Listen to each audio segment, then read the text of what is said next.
Hello my love. So eto nga, papunta na tayo ngayon ng Pedja kasi inuubo ka dito, mahal ko.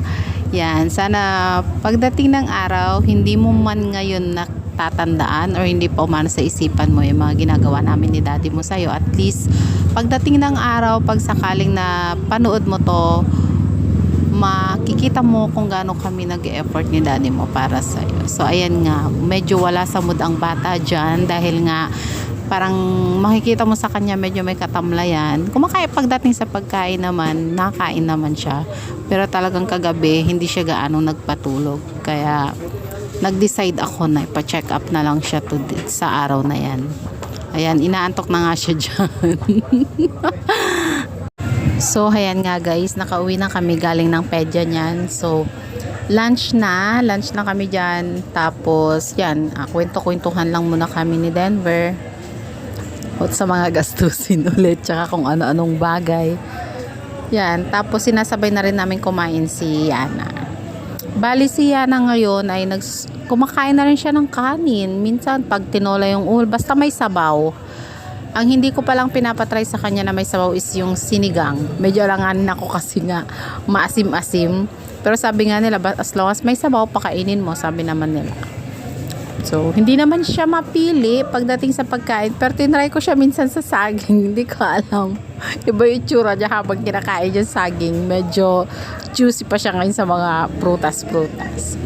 So, pagkatapos namin kakain dyan, ay pupunta nga kami ng Dagupan. So, ayan nga guys, hindi na ako nakapag-video kanina nung nagpunta kaming Dagupan. At saka yan, gabi na yan. Kailangan kasi siyang i-nebulize ulit.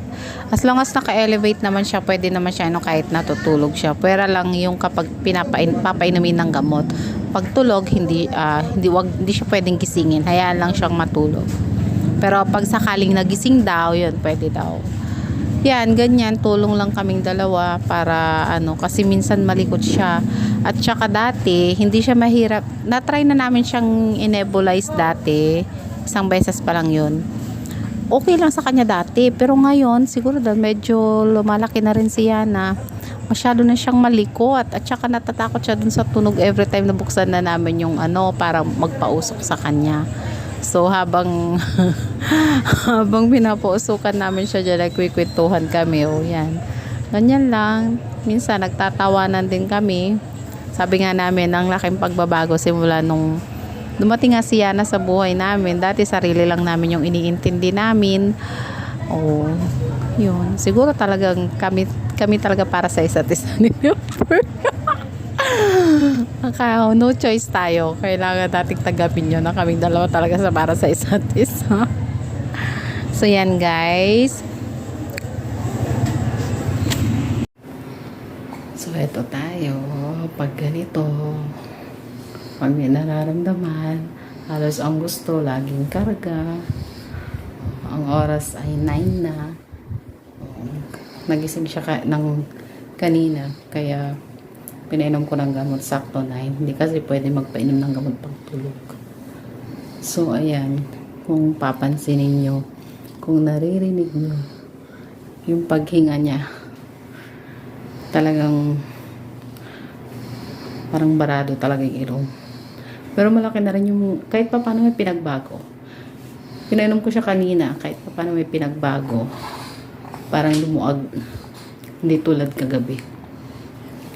Kakaawa din kasi yung bata pag may nararamdaman. So, yan lang for today. Bukas ulit. At sana, okay na yung baby ko bukas. Good night.